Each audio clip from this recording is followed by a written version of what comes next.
Olá,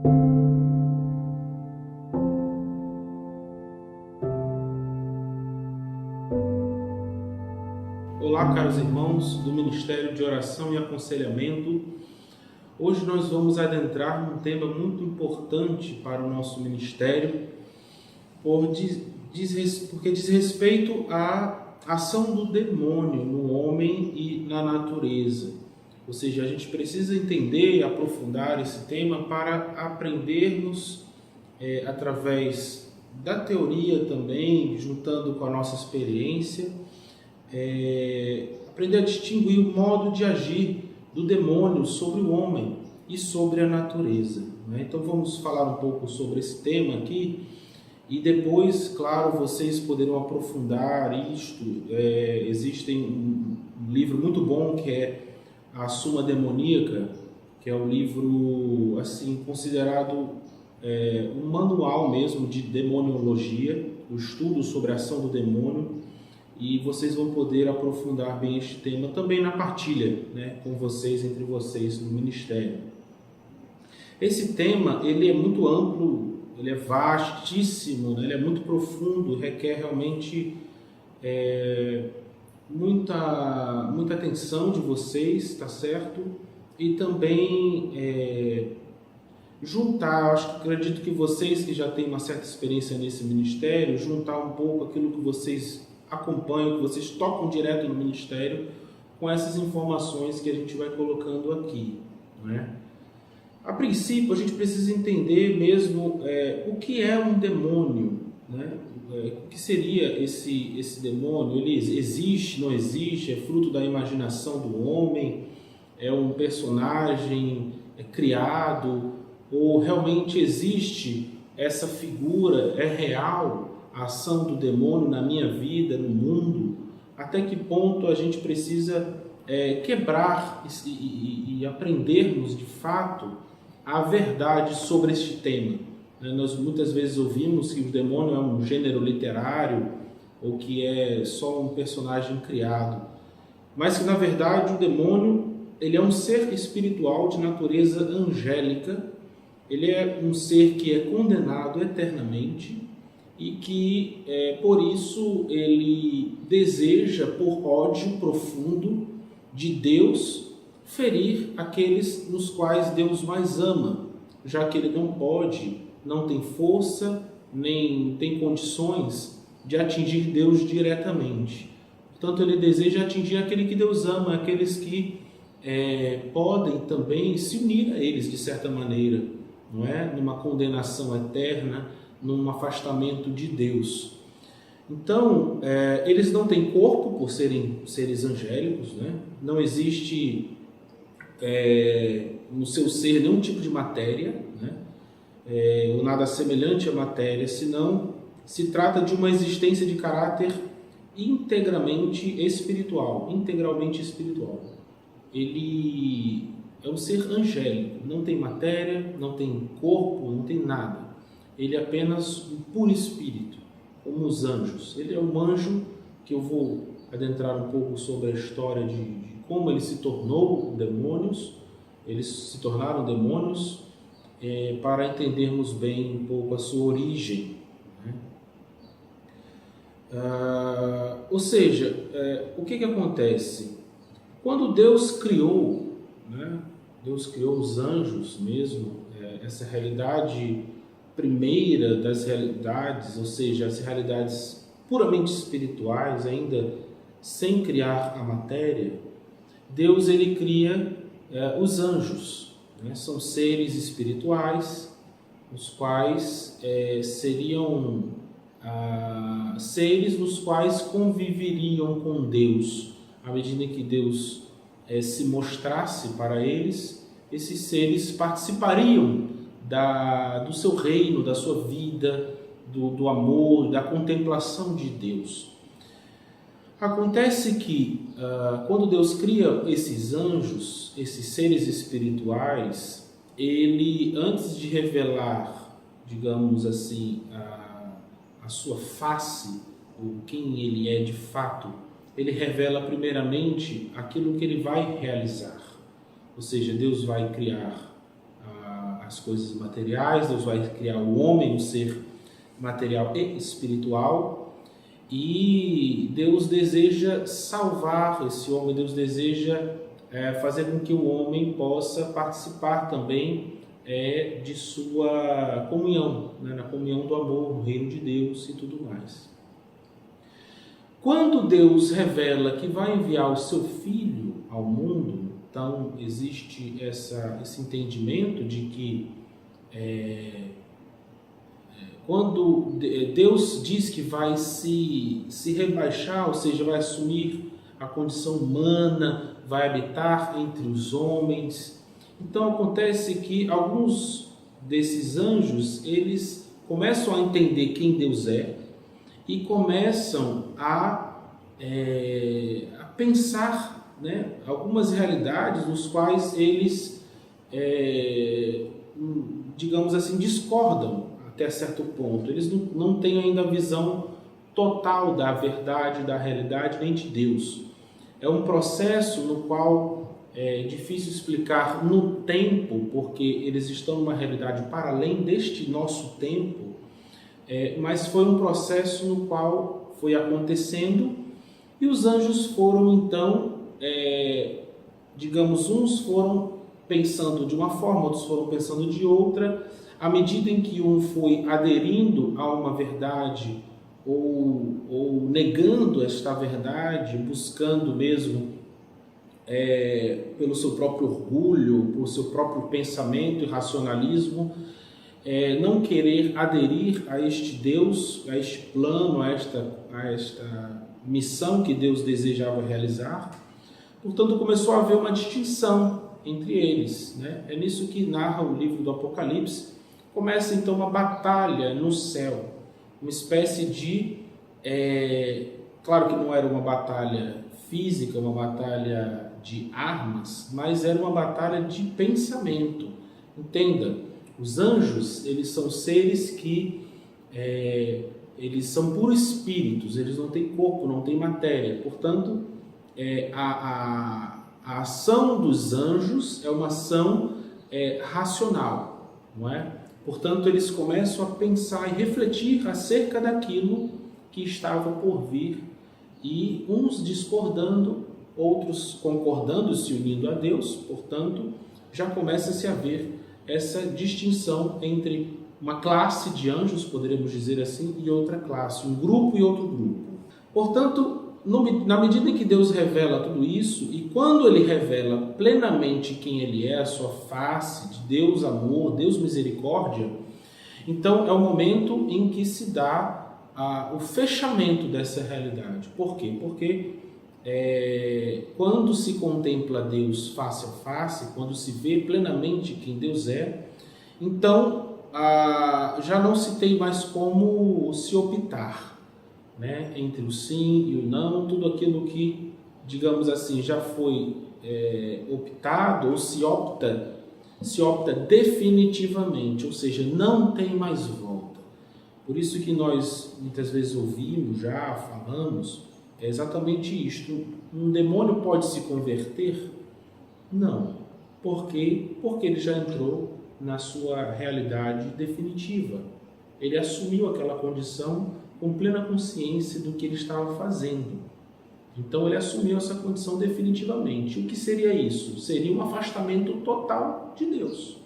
Ou seja, ele não quer compactuar com o amor de Deus, ele prefere a sua soberba, o seu ódio, seguir a si próprio, do que se submeter a um Deus amor que deseja abaixar-se, que deseja amar uma das criaturas dele como ele mesmo.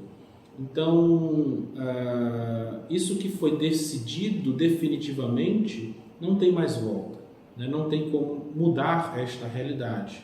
Isto já aconteceu.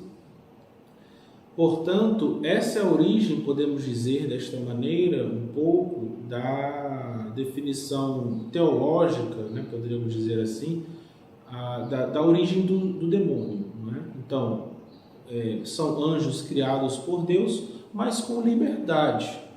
Ou seja, Deus, ele quando cria uma criatura racional, ele dá também a essa criatura a liberdade para poder amar na gratuidade.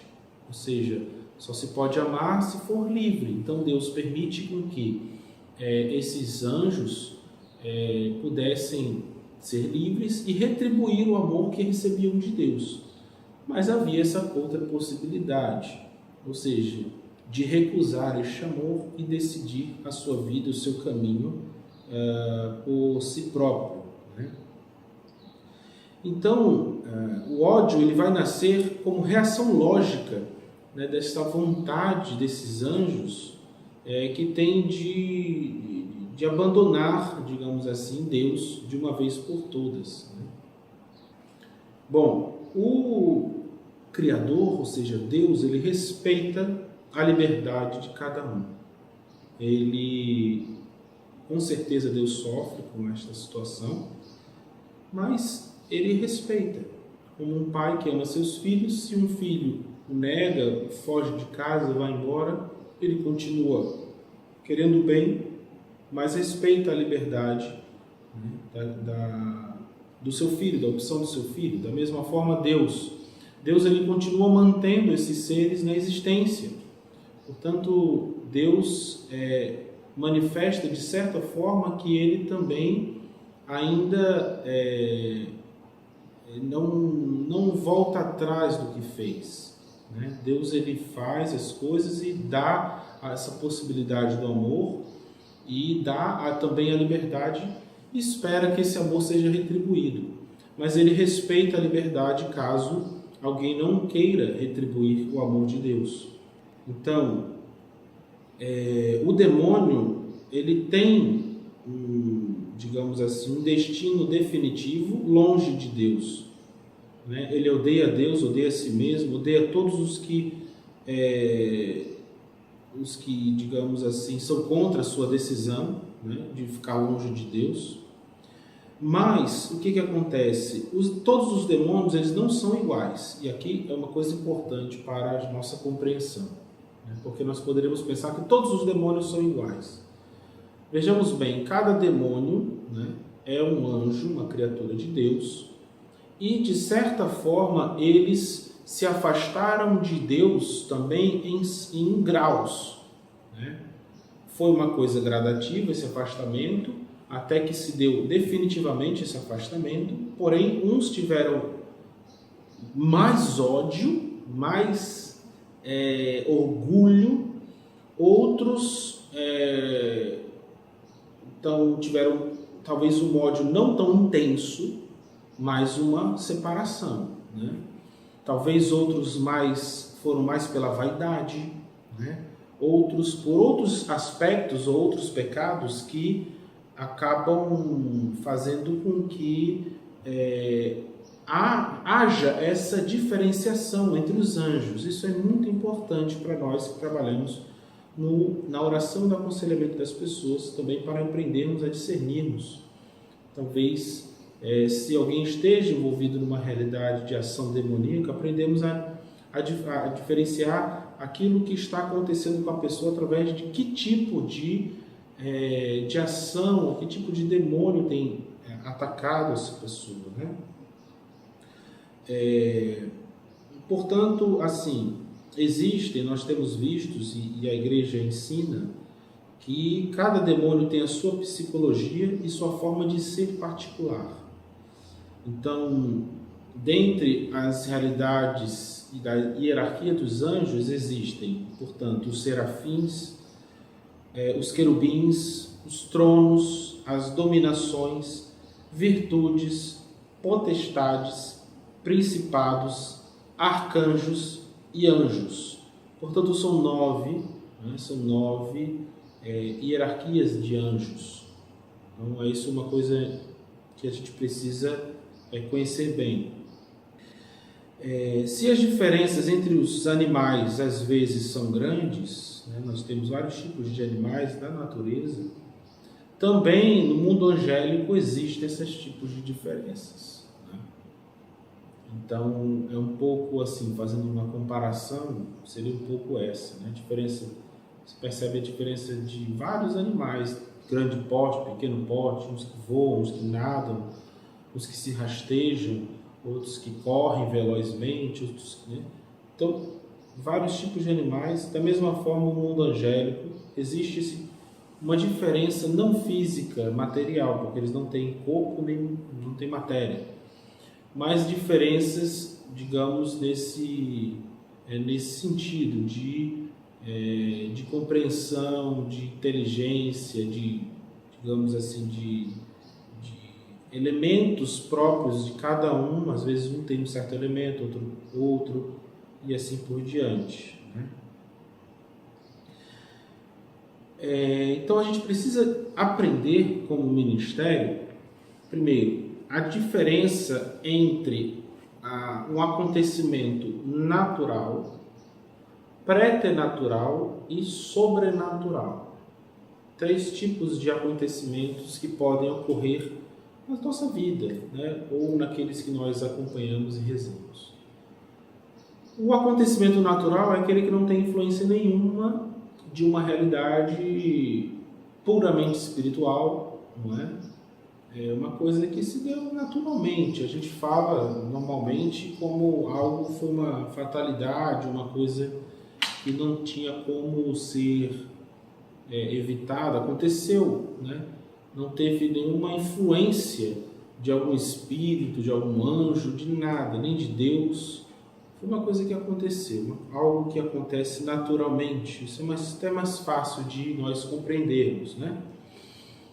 Um acontecimento preternatural é algo que já é uma ação que vai mais além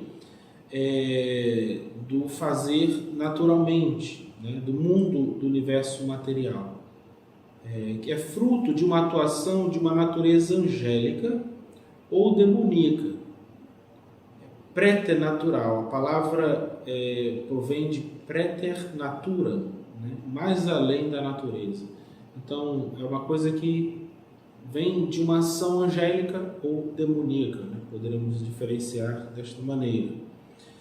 Um acontecimento sobrenatural é a ação que vai mais além de qualquer natureza criada. Esta forma de ser, de fazer, é só própria de Deus. A natureza material pode realizar coisas surpreendentes, mas sempre segundo as leis do cosmos material. Os demônios podem fazer levitar um objeto no ar, transformar algo instantaneamente, etc. Eles podem fazer coisas que vão mais além das possibilidades do mundo material, mas não podem agir mais além do que as leis da sua natureza angélica. Eles não podem tudo. Eles têm certos limites. Mas Deus, entretanto, pode criar algo do nada. Deus ele pode fazer coisas muito além do que qualquer criatura possa, mesmo espiritual, né? Mesmo o anjo. Deus ele tem o poder de agir além de todas essas realidades, né? Pois bem, vamos adentrar um pouco nesse tema também, sobre se é possível se fazer um pacto com o demônio. A gente às vezes ouve falar sobre essas coisas, né? Sobre pessoas que fazem pactos com o demônio. É possível isso? Existe isso? Não é possível, né? A gente pode pensar que isso só existe na literatura e tal, mas é possível fazer pactos com o demônio. Existem pessoas que conscientemente fazem pactos com o diabo e lhe entregam a alma com o intuito de conseguir algo na vida, né? A ideia é um pacto de se entregar, vender a minha alma em vista de eu conseguir dinheiro, poder, algum benefício que eu, não sei, por algum motivo eu tenho interesse. Eu fui iludido por uma realidade que a pessoa chega a se vender em vista desta coisa que ela deseja possuir, às vezes uma pessoa, não é? Então isso começa a aparecer como registro na história da humanidade, lá no século V, né, com São Jerônimo. Ele relata de um caso de uma pessoa que vendeu a sua alma para o demônio. No século VI temos também algumas outras relatos escritos sobre esse tipo de pactos, né? E isso vai existir pela Europa na Idade Média, vai permanecer existindo certas realidades de pessoas que se vendem a sua alma para obter alguma coisa em troca, algum favor do demônio em sua vida, né? Então, claro que esse pacto não é uma coisa assim que eu assino e o demônio vem, assina um papel, um contrato, né? Mas é algo espiritual. É como se fosse uma oração, uma entrega, uma súplica, mas não feita a Deus, mas feita ao demônio ou ao diabo, não é? Para que aquilo aconteça na minha vida. O mesmo pensamento, o desejo expresso nessa intenção é algo muito sério, e requer isso, traz consequências na vida da pessoa. Você invocar um demônio, você invocar um ser decaído, até mesmo você fazer o mal, a pessoa que faz o mal intencionalmente, repetitivamente, isso vai atraindo, digamos assim, coisas negativas. Ao contrário de quem busca Deus, de quem reza o texto, de quem lê a palavra de Deus, de quem busca a Eucaristia, que buscam as coisas de Deus. Portanto, as pessoas que buscam essas realidades divinas são, digamos assim, o mal vai sendo afastado, né, dessa pessoa, né? Então, tanto de um lado quanto de outro, é uma realidade que está aí, né? Uma realidade espiritual. Então, a alma pode arrepender-se sempre que queira, com o simples ato de vontade. O que muitas vezes o demônio engana as pessoas que fazem pactos é que é irreversível, né? Então, o demônio coloca na mente de alguma forma para essa pessoa que ela não tem mais salvação, que ela já se vendeu, que ela não tem volta, que ela agora está profundamente condenada. Então, se a pessoa às vezes tem uma experiência com Deus, ou se arrepende do que fez, quer voltar para Deus, o demônio a engana, e é preciso oração para que o demônio deixe esse pensamento dela, né? Para que essa pessoa possa entender que um desejo voluntário de um arrependimento e querer voltar para Deus é suficiente para Deus acolhê-la, né? Então, é necessário, obviamente, dependendo da intensidade dessa invocação que ela fez no momento de um pacto, é necessário oração, é necessário libertação, para que esse tipo de pensamento saia dessa pessoa e a pessoa possa realmente ter consciência de que ela está livre, ela não está sob o domínio do demônio, à medida que ela faz um ato de vontade de se unir, de voltar para Deus. Isso é muito importante. Portanto, basta que uma pessoa dessa seja bem acompanhada, bem orientada, que ela busque um sacerdote, faça uma confissão, recomece uma vida nova no grupo de oração, comece a ter vida espiritual, buscando as coisas de Deus. Então, essa influência maligna vai se afastando da vida desta pessoa, mas requer realmente algo muito sério, porque, digamos assim, o pacto com o demônio implica esse engano que muitas pessoas que fazem esse tipo de pacto chegam a pensar que não tem realmente mais salvação para elas, o que não é verdade. À medida que elas quiserem deixar isso para trás, assumirem uma nova vida, elas têm essa possibilidade, elas têm esse caminho, né? Pode o demônio provocar uma enfermidade mental? Já entrando aqui em outro tema, né?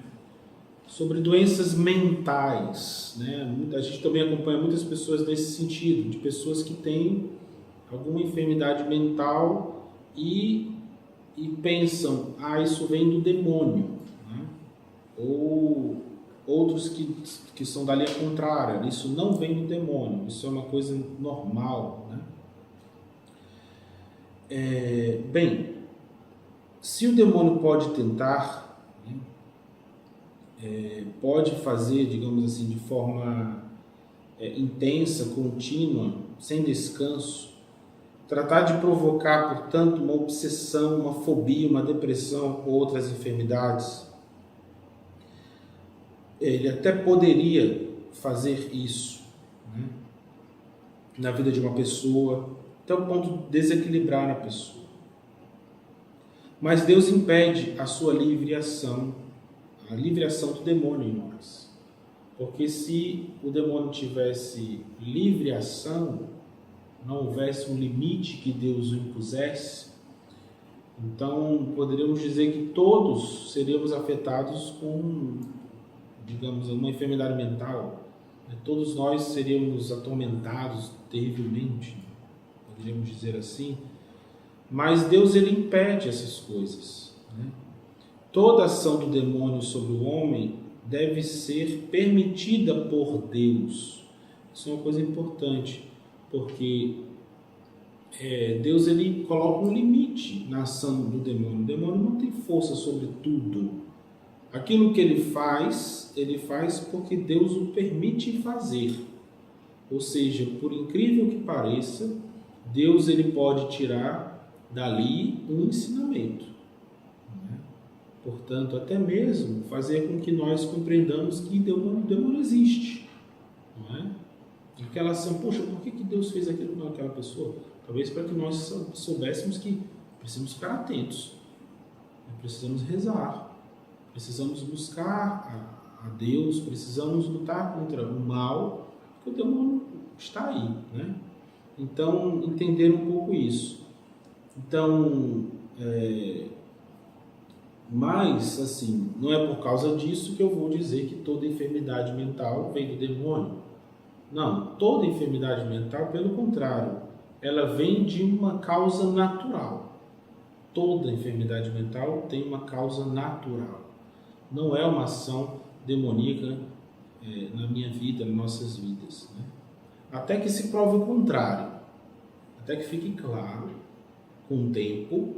Uma das coisas mais importantes no discernimento com relação a esse tipo de ação demoníaca é o tempo, porque durante o tempo, investigando essa enfermidade, essas realidades, o tempo vai mostrando que aquilo é uma coisa natural, ou que são os menores casos, são muito poucos.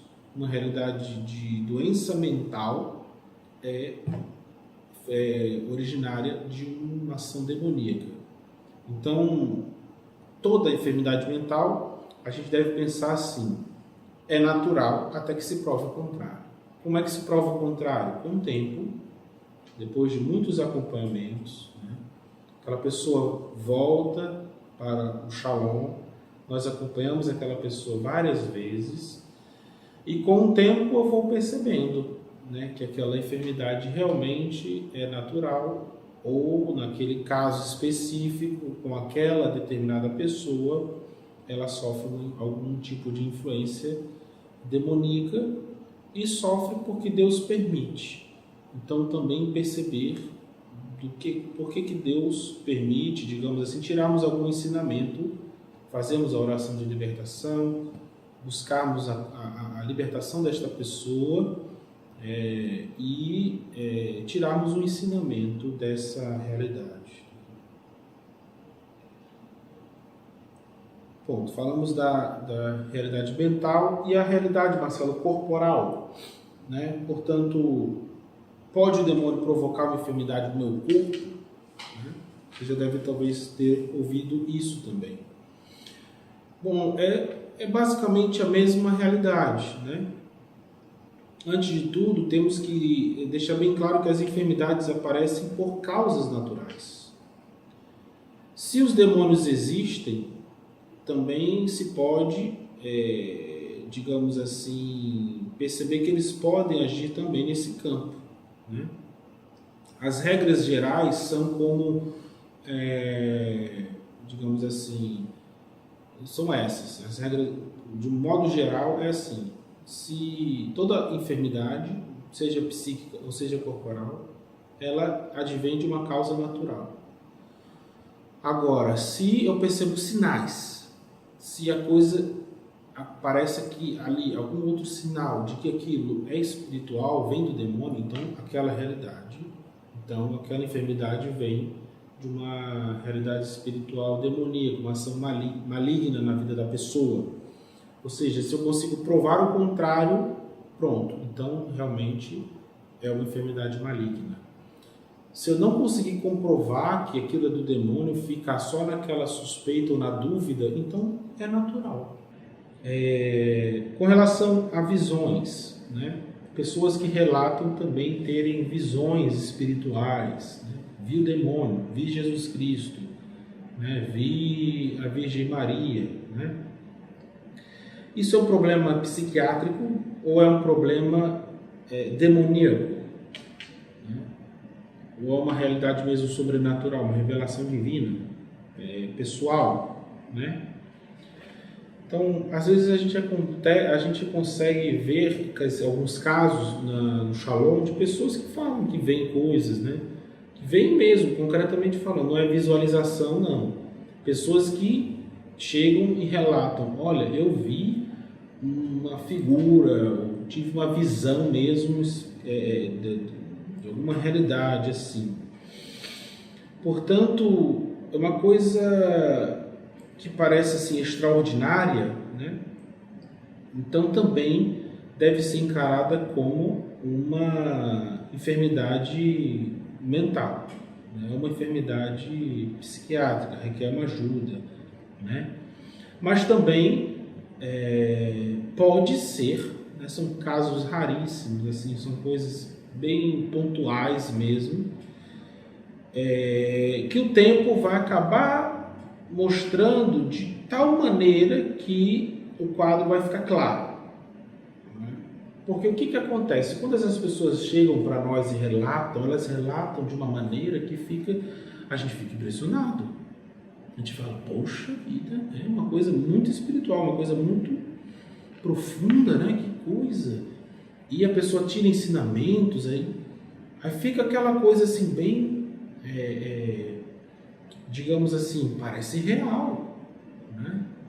O que deve ser feito? Essa pessoa deve ser acompanhada, continuar, volte aqui mês que vem, semana que vem, não sei, de 15 em 15 dias, e vai acompanhando essa pessoa, né? A maioria dos casos, né, mais de 90% dos casos, mostram que o próprio tempo vai mostrando que aquela pessoa, no fundo, ela tem alguma doença, uma enfermidade mental, né? Que aquilo que ela vê, que aquilo que ela vai narrando, na verdade, são coisas que ela precisa de alguma ajuda psiquiátrica, né? Não tem nada de maligno naquela realidade, né? Então, os próprios familiares vão também percebendo isso, ou seja, o tempo é que vai mostrando aquilo que de fato ela tem. Então, chegou no Shalom, primeira vez que você viu aquela pessoa, ela narrou um fato dessa natureza, calma, calma, não vamos já na hora julgar. Essa pessoa teve uma visão beatífica ou uma visão demoníaca, né? Realmente ela viu o demônio está atrás dela. Calma, vamos rezar, vamos avaliar com calma, pedir em oração e tudo, e vamos acompanhando a pessoa. O tempo vai mostrar aquilo que de fato ela vê ou percebe.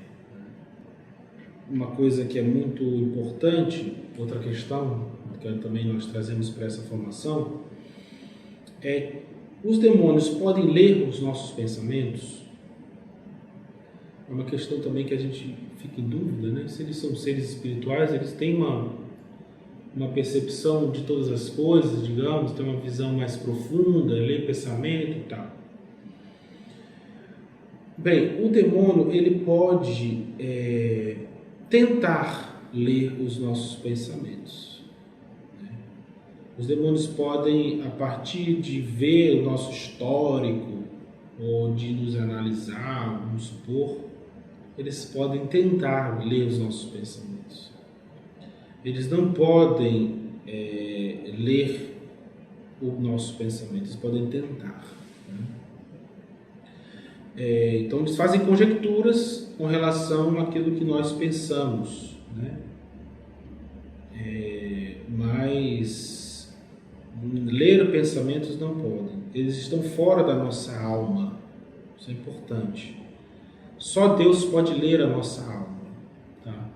Portanto, essa realidade de ler pensamento, de interpretar pensamento, o demônio não consegue entrar, tá?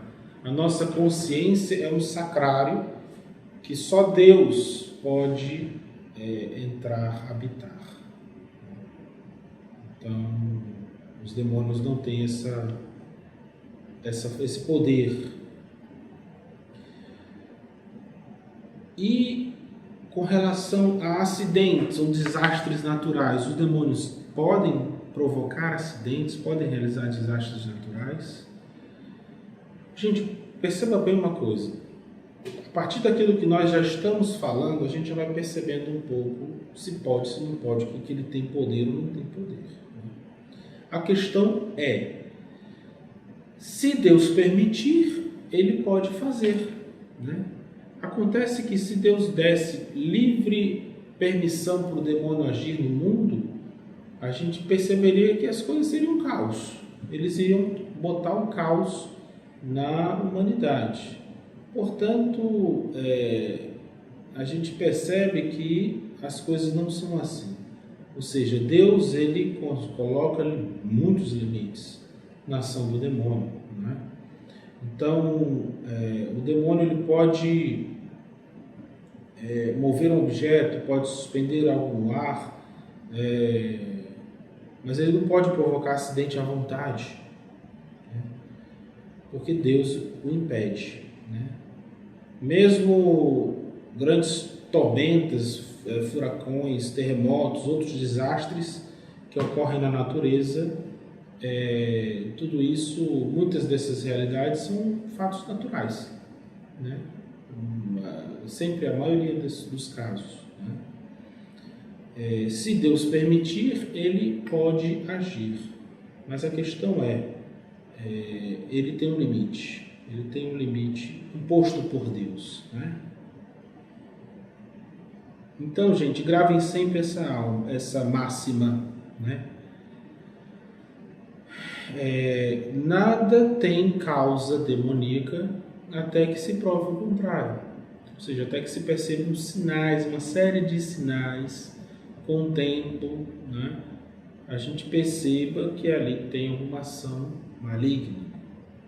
Se não, é uma coisa natural, né? Às vezes nós queremos resolver tudo na hora, coisas práticas, rápidas. Isso vem de Deus, isso não vem de Deus, etc. Mas precisamos entender que Deus coloca um limite no demônio, né? Então espero, meus irmãos, que vocês tenham compreendido que quanto mais rezarmos, melhor, mais armados nós estamos. Não tentarmos achar que tudo é o demônio, porque eles têm muitos limites, não é? E muitas vezes aquilo que parece ser o demônio é uma coisa natural. Porém, precisamos sempre estarmos atentos, não é, a esses casos de pessoas que fazem pacto, que mexem com falsas doutrinas, etc. Isso, invocando o nome, invocando os demônios, isso traz consequências negativas para a vida das pessoas. Isso requer uma libertação, oração, uma profunda acompanhamento dessas pessoas para que elas sejam livres de fato e não sejam enganadas muitas vezes por esses pensamentos malignos de que ela está perdida, ela está condenada, ela não tem salvação. Então que Deus abençoe, que vocês possam usufruir bem desta formação e aprofundar ainda mais nos debates, lerem mais sobre isso. Isso é algo que nos enriquece, nos ajuda na nossa vida espiritual. Pois que Deus abençoe a todos. Até a próxima. Shalom.